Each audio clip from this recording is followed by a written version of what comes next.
Buenos días, buenas tardes o buenas noches, dependiendo de dónde me estén viendo. Yo soy Malcolm Emiliano Rangel García, estudiante de medicina del grupo 411 y hoy vamos a hablar de el capítulo 7 de embriología de Langman, el tubo intestinal y cavidades corporales. Para empezar, pues bueno, vamos a hablar de los todos los temas que vienen en este capítulo 7, que es un tubo sobre otro hasta la formación del diafragma, que es el último tema visto. Hola, ¿qué tal, compañeros? Mi nombre es Santiago de la Cruz Ruiz y vamos a dar de continuidad al capítulo 7 de embriología de Lachman.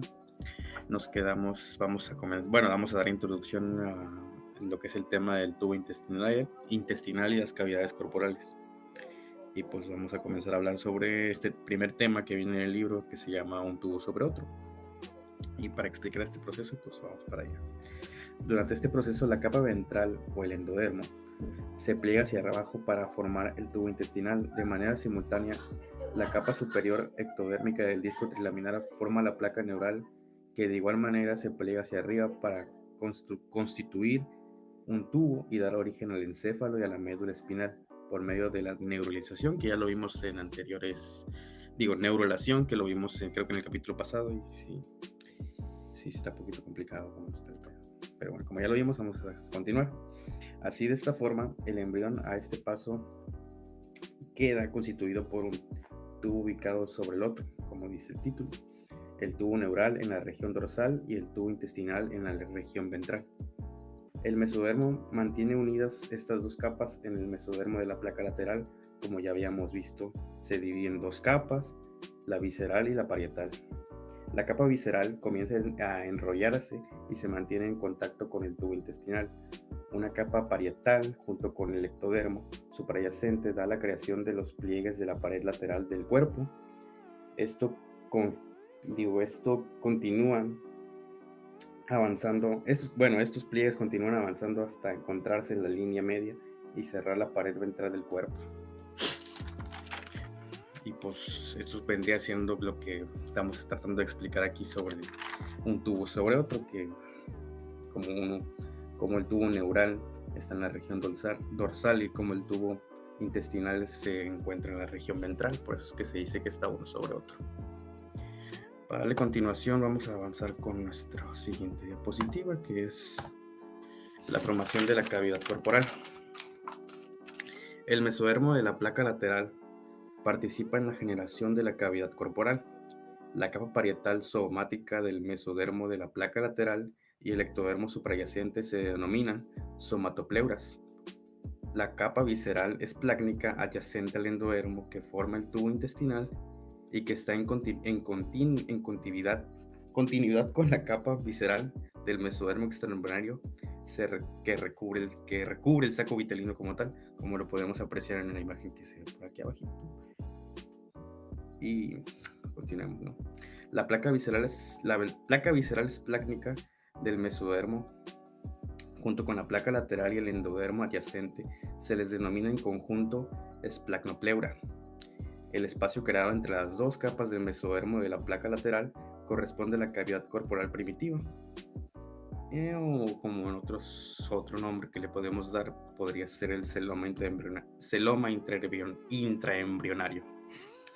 Durante la cuarta semana, el embrión crece en dirección ventral para dar origen a los dos pliegues laterales de la pared corporal. Al tiempo que los pliegues avanzan, la capa endodérmica también se pliega en dirección ventral y se cierra para dar origen al tubo intestinal.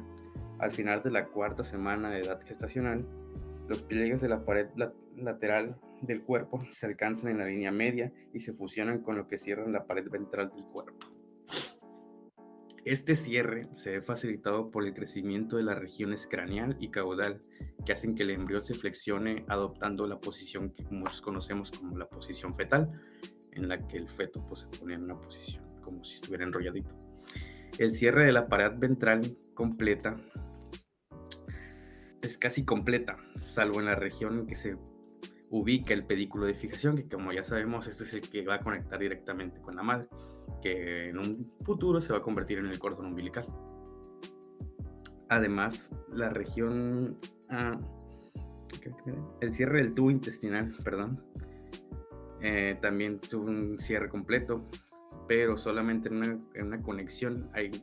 No sufre este cierre completo en una conexión entre la región del intestino medio y el saco vitelino, denominada el conducto vitelino, que también luego se incorporará al cordón umbilical. Y con esto ya le doy mi palabra al compañero Malcolm, que va a continuar con lo que sigue de la presentación. Muchas gracias.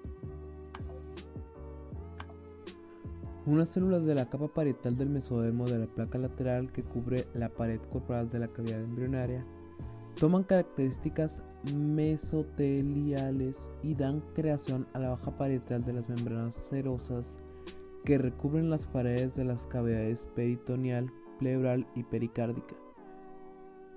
De igual forma, pasa que algunas células de la capa visceral del mesodermo de la placa lateral constituyen la hoja visceral de las membranas serosas para cubrir los órganos abdominales, corazón y los pulmones. Las hojas visceral y parietal se fusionan para formar el mesenterio dorsal. El mesenterio ventral solo se extiende desde la parte caudal del intestino anterior hasta la porción proximal del duodeno y se crea por el adelgazamiento del mesodermo del tabique transverso. Bueno, yo voy a hablar de el diafragma y cavidad torácica. El tabique transverso es una placa gruesa de tejido mesodérmico que ocupa el espacio situado entre la cavidad torácica y el pedículo del saco vitelino. El tabique deriva del mesodermo visceral, esplácnico, que rodea al corazón y adapta su posición entre las cavidades torácicas y abdominal primitivas, cuando el extremo craneal del embrión crece y se flexiona para adoptar una posición fetal.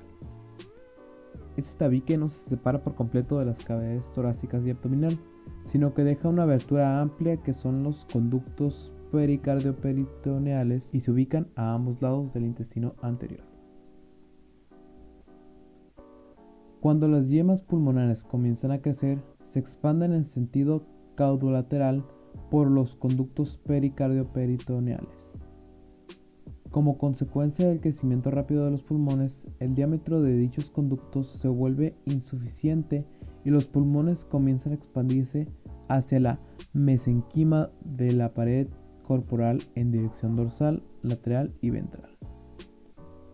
La expansión ventral y lateral ocurre por detrás de los pliegues pleuropericárdicos. Al inicio, estos pliegues se aprecian como pequeñas crestas que se proyectan hacia el interior de una cavidad torácica primitiva sin divisiones. Con la expansión de los pulmones, el mesodermo de la pared corporal produce dos componentes: la pared definitiva del tórax y las membranas pleuropericardíacas, que son extensiones de los pliegues pleuropericárdicos que albergan la vena cardinales comunes y los nervios frénicos. De una manera subsecuente, el descenso del corazón y los cambios de posición del seno venoso desplazan a las venas cardinales comunes hacia la línea media y las membranas pleuropericárdicas, de modo que nos recuerda a lo que ocurre con el mesenterio. Por último, se fusionan una con otra y con la raíz de los pulmones, con lo que la cavidad torácica queda dividida en la cavidad pericárdica definitiva y las dos cavidades pleurales.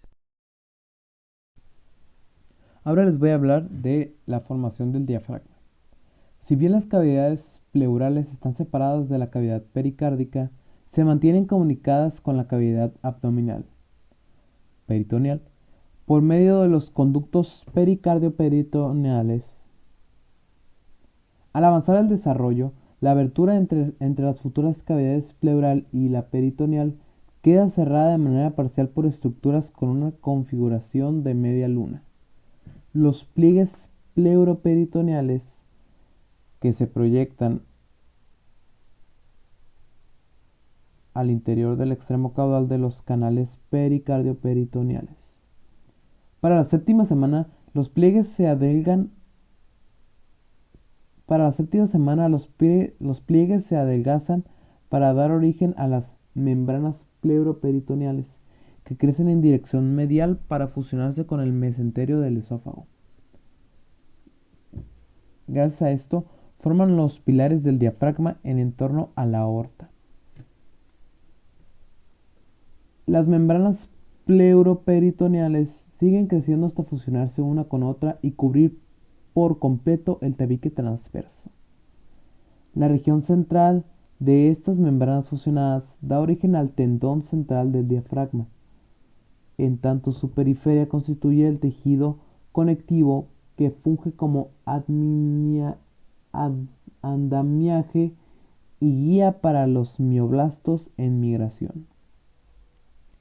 Estas células musculares se originan a partir de los segmentos cervicales 3 a 5, C3 a C5, para generar la musculatura del diafragma. La inervación del diafragma depende de los nervios frénicos que derivan de las ramas primarias ventrales de los nervios espinales, que conducen fibras motoras y sensitivas, y también se originan de C3 a C5. La razón por la que las células musculares y fibras nerviosas de los segmentos cervicales pueblan e inervan el diafragma es que la región cervical es el sitio de origen del desarrollo diafragmático en la cuarta semana. Más adelante, en la sexta semana, el crecimiento diferencial por el que la parte dorsal del embrión, cerebro y columna vertebral, incrementa su tamaño en mayor medida que su posición ventral, hace que el diafragma se desplace en sentido ventral y caudal hasta alcanzar su ubicación final. Situación que explica el gran trayecto que deben recorrer los nervios frénicos hasta llegar a su destino.